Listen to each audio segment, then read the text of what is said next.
ஒரு பயங்கர எக்ஸ்பீரியன்ஸ் இருக்கணுங்கிறது 50% பெர்ஃபார்மன்ஸ்னா மீதி 50% உங்களோட கம்ஃபர்டபிலிட்டியில தான் இருக்கு. ஸோ அதை வந்து ரொம்ப ப்ராப்பராக என்ஷூர் பண்ணிட்டு இருக்கோம் முடிந்தவரை.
பாட்டை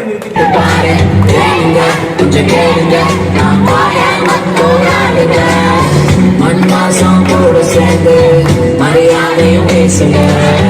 எங்கூரு வந்து கூட வாங்க போங்கன்னு பேசுங்க. சக்கரையா சிறுவாணி கண்ணிடா சும்மா இந்த அக்கறையா எங்களுக்கு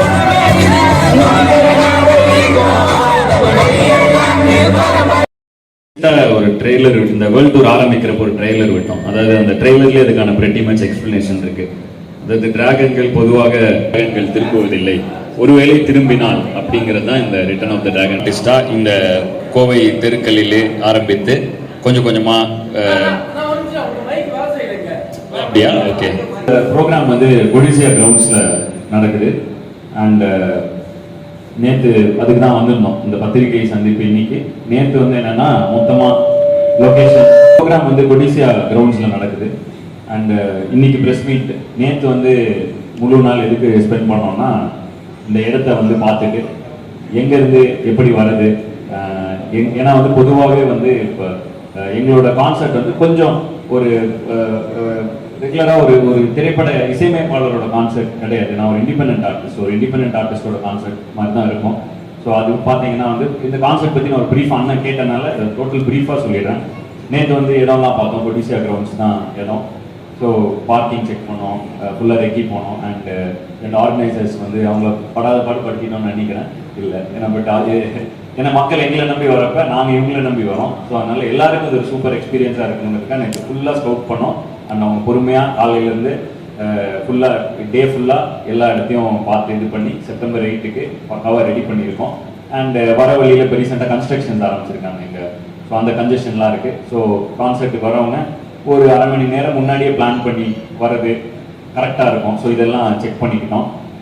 கான்செப்ட் பற்றி சும்மா ஒரு ப்ரீஃப் கொடுத்துறேன். இது வந்து பொதுவாக வந்து ஒரு உட்காந்து ஒரு மியூசிக் வாசிக்கிறோம், அப்புறம் ஒரு சிங்கர்ஸ் வராங்க, அப்படி இருக்காது. ஒரு எம்சி இருப்பாங்க, அவங்க வந்து பேசுவாங்க, அப்படியும் இருக்காது.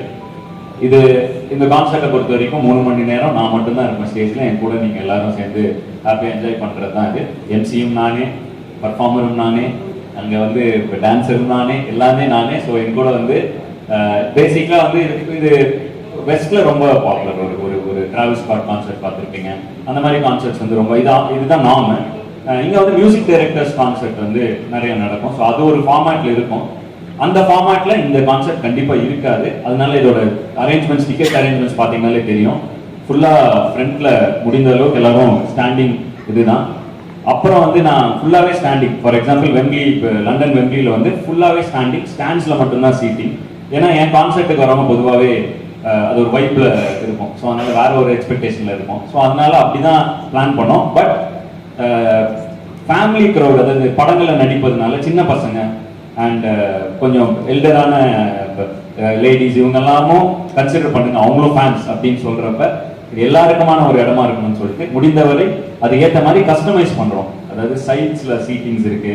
ஸோ ஃப்ரண்ட்ல மேக்ஸிமம் நீங்க வைப் ஆகிறதுக்கான ஸ்டாண்டிங் இது.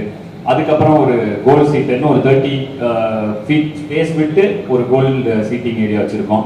அதுக்கு பின்னாடி ஜென்ரல் ஸ்டாண்டிங் ஜோன்ஸ் எல்லாம் அது பின்னாடி இருக்கு. ஸோ அங்கேயும் எக்ஸ்பீரியன்ஸ் இருக்கணுங்கிறதுக்காக அவங்க என்ன பண்ணியிருக்காங்கன்னா அங்கேயும் ஒரு ரேம்ப் கன்ஸ்ட்ரக்ட் பண்ணியிருக்காங்க. கிட்டத்தட்ட ஒரு 200 ஃபீட், அதாவது அது 100 மீட்டர் ரேஸ் ஓடுற மாதிரி இருக்கு. இங்கிருந்து அந்த 2 ரேம்ப் வரைக்கும் போயிட்டு வருது. But I like that. எனக்கு வந்து எல்லா செக்ஷன் ஆஃப் க்ரௌட் கூட இன்டராக்ட் பண்ணுங்கிறதுக்காக அந்த மாதிரி கன்ஸ்ட்ரக்ட் பண்ணியிருக்கோம். ஸோ ஒரு ஸ்பெசிஃபிக்காக இந்த கான்செப்ட் இப்படி இருக்குங்கிறத ஒரு 2 மாதங்களா அது போக மலேசியா என்னோட கான்செர்ட்டுக்கு வந்திருந்தாங்க அவங்க. ஸோ அங்கே இருக்கிற இதை பார்த்தாங்க, அங்கே என்ன சேலஞ்சஸ், எங்கள் கான்செப்ட் எப்படி இருக்கும், இதெல்லாம் பார்த்துட்டு அதுக்கு ஏற்ற மாதிரி ப்ராப்பராக ஒரு இந்த கான்செப்ட் இப்படி இருக்குங்கிற மாதிரி வடிவமைச்சிருக்கோம். அண்ட் இதுக்கான முதல் ஜென்ரல் ரூல் என்னன்னா 3 மணி நேரம் ஃபுல்லாக டான்ஸு, பாட்டு, ஆட்டம், பாட்டம், கொண்டாட்டம் நான் ஸ்டாப்பாக வைப்பில் போயிட்டே இருக்கும். ஸோ அதனால வந்து முடிந்தவரை கொஞ்சம் ஆரியான க்ளோத்ஸ் போட்டுவாங்க. ஜென்ரலாக கான்செர்ட்டுக்கு நம்ம ஃபங்க்ஷனுக்கு கிளம்பி வர மாதிரி வர வைப்பில் என் கான்செர்ட்டுக்கு வராதிங்க, அது ரொம்ப ஸ்டஃபி ஆகிடும். ஏன்னா வந்து ஃபுல்லாக நீங்கள் ஆடிட்டு இருக்க போறீங்க, பாடிட்டு இருக்க போறீங்க. ஸோ அதனால வந்து முடிந்தவரை ஆரியான க்ளோத்ஸ், ட்ராக் பேண்ட்ஸ், அந்த மாதிரி ஒரு ஜாலியான ஃபுல்லாக ஸ்போர்ட்டிங் வைப்லேயே வந்துருங்க. ஏன்னா அது கிட்டத்தட்ட ஒரு 3 மணி நேரம் அத்லெட்டிக்ஸ் தான் அது. ஸோ நானும் ஃபுல் ரன்னிங்கில் இருப்பேன், நீங்களும் அதுக்கு மேலே வைப்பில் இருப்பீங்க. உங்கள் வைப்பில் தான் நான் ஃபங்க்ஷன் ஆவேன். அண்ட் இந்த கான்செர்ட் வந்து ஜென்ரலாக இப்படி ஒரு ட்ராக் லிஸ்ட் அந்த மாதிரிலாம் இருக்கும்.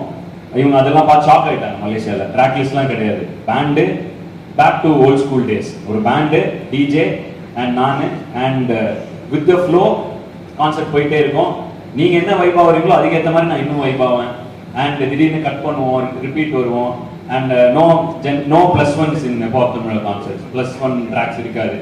எல்லாமே பீட் கூட லைவ் பேண்டு தான். ஸோ அதனால பாட்டு எப்படி வேணா மாறி வரும், இப்படி வரும். ஸோ நீங்களும் ரெடியா இருக்கணும். நீங்க கொடுக்குற வைப் வச்சு தான் நான் கொடுப்பேன். ஸோ அதுக்கேற்ற மாதிரி கரெக்டா ஆரியான க்ளோத்ஸ் போட்டு நல்ல ப்ரீதபிள் க்ளோத்ஸோட காட்டன் ப்ரிஃபரபிளி போட்டு வந்துடுங்க. Let's have a great vibe. And முடிந்தவரை இப்போ நேற்று பார்த்ததுல ஒவ்வொரு செக்ஷன்லையுமே ஒரு வாட்டர் பாட்டில். ஏன்னா மலேசியாவில் வந்து அது ரொம்ப ஃபீல் பண்ணோம். Not in a bad. இது என்னன்னா டீஹைட்ரேட் ஆகிறதுக்கு நிறைய சான்ஸ் இருக்கு இந்த மாதிரி ஷோஸ்ல.